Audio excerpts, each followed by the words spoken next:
4 जना है बाहर किधर जाएगा? अभी मत जाओ बाहर यार चल रहा है ट्रेन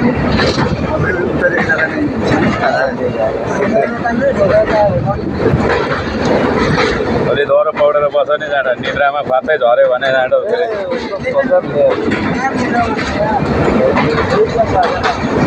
यस्तो घटनाहरू धेरै घट्छ नि यो ट्रेनमा यस्तो घटनाहरू धेरै घट्छ मान्छे धेरै झरेको छ एकदम सेफ भएर बस्नुपर्छ यसको यहाँ निलो न निलो पानी छ यसमा त धेरै गहिरो होला